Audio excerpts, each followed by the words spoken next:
창세기 41장의 말씀입니다.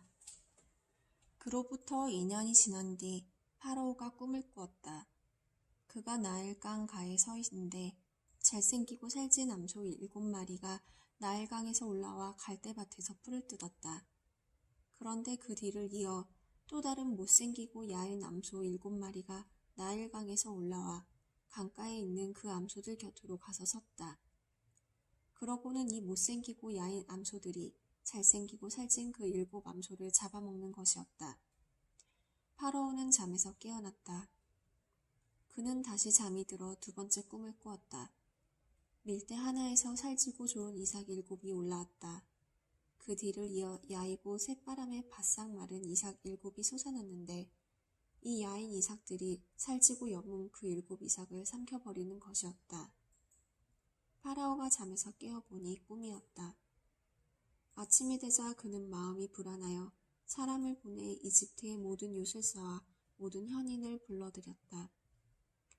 그런 다음 파라오는 자기가 꾼 꿈을 그들에게 이야기하였지만 아무도 파라오에게 그것을 풀이해주지 못하였다. 그때 헌작 시종장이 파라오에게 말하였다.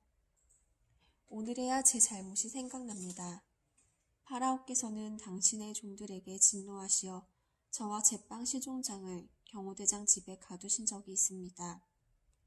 저와 그는 같은 날 밤에 꿈을 꾸었는데 저마다 다른 뜻을 지닌 꿈을 꾸었습니다.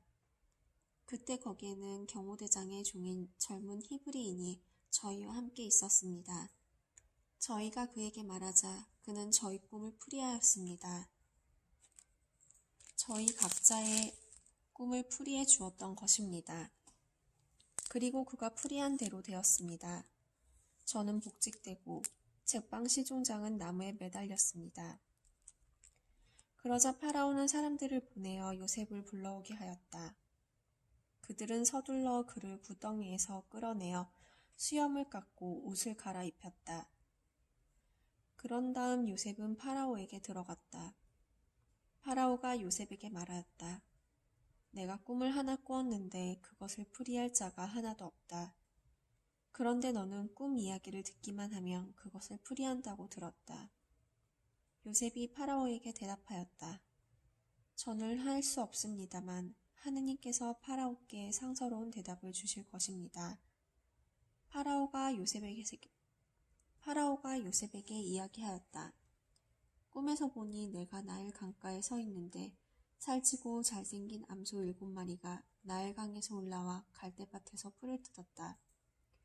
그 뒤를 이어 또 다른 가냘프고 아주 못생기고 마른 암소 7이 올라오는데 그것들처럼 흉한 것은 이집트 온 땅에서 본 일이 없다.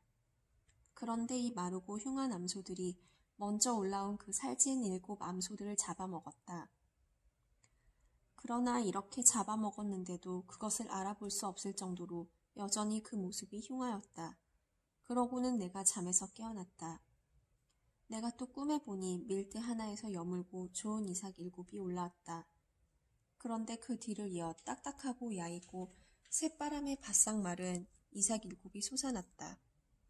이 야인 이삭들이 그 좋은 7이삭을 삼켜버렸다. 내가 이것을 요술사들에게 이야기하였지만 아무도 나에게 풀어주지 못하였다. 그러자 요셉이 파라오에게 말하였다. 파라오의 꿈은 한 가지입니다. 하느님께서 앞으로 당신께서 하고자 하시는 바를 파라오께 알려주시는 것입니다. 좋은 암소 7마리는 7해를 뜻합니다. 그러므로 그 꿈은 한 가지입니다. 그 뒤를 이어 올라온 마르고 흉한 암소 7마리도 7해를 뜻하고 속이 비고 새바람에 바싹 마른 이삭도 그러합니다.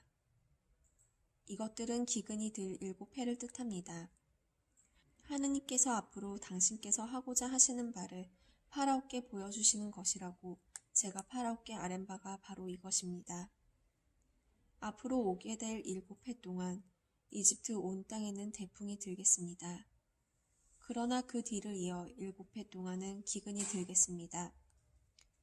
그러면 이집트 땅에서는 전에 들었던 그 모든 태풍이 그치고 기근이 이 땅을 고갈시켜 버릴 것입니다.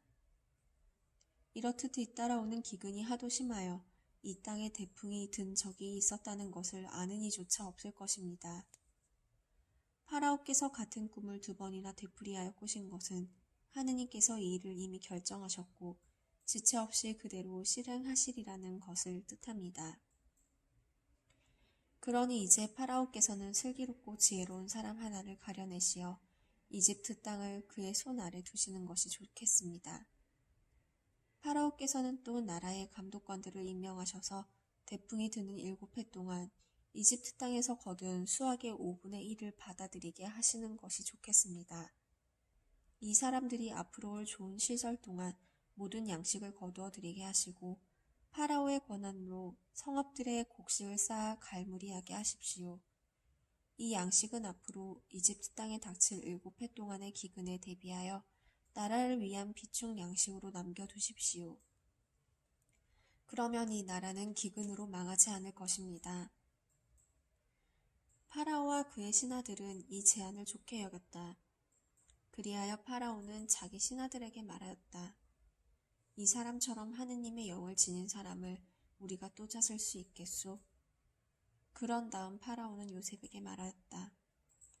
하느님께서 그대에게 이 모든 것을 알려주셨으니 그대처럼 슬기롭고 지혜로운 사람이 또 있을 수 없소. 내 집을 그대 손 아래 두겠소. 내 모든 백성은 그대 명령을 따를 것이요. 나는 왕자 하나로만 그대보다 높을 따름이요. 파라오가 다시 요셉에게 말하였다. 이제 내가 이집트 온 땅을 그대 손 아래 두오. 그런 다음 파라오는 손에서 인장 반지를 빼어 요셉의 손에 끼워주고는 아마옷을 입히고 목에 금목걸이를 걸어주었다. 그리고 자기의 2번째 병거에 타게 하니 그 앞에서 사람들이 무릎을 꿇어라 하고 외쳤다.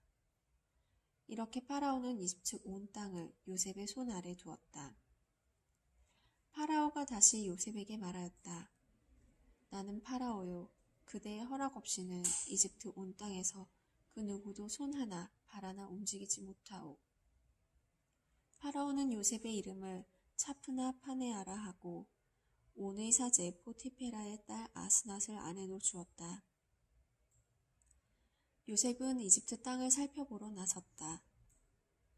요셉이 이집트 임금 파라오 앞에 섰을 때 그의 나이 30살이었다.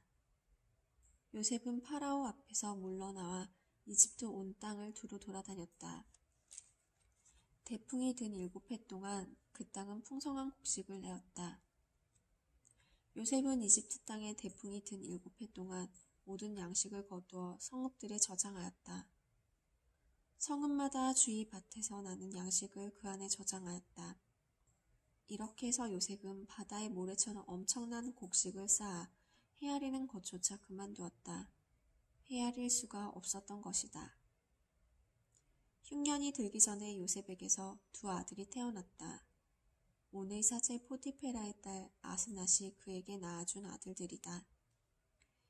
요셉은 하느님께서 나의 모든 고생과 내 아버지의 집안조차 모두 잊게 해주셨구나 하면서 맏아들의 이름을 므낫세라 하였다.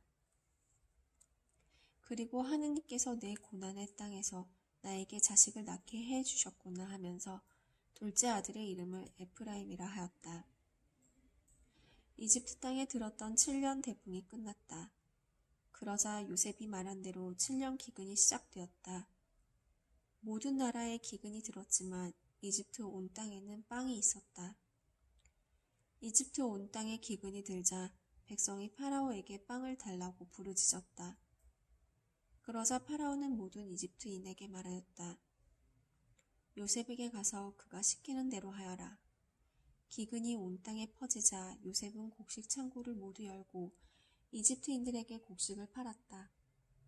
이집트 땅에 기근이 심하였지만 온 세상은 요셉에게 곡식을 사려고 이집트로 몰려들었다. 온 세상의 기근이 심하였기 때문이다. 주님의 말씀입니다. 하느님 감사합니다.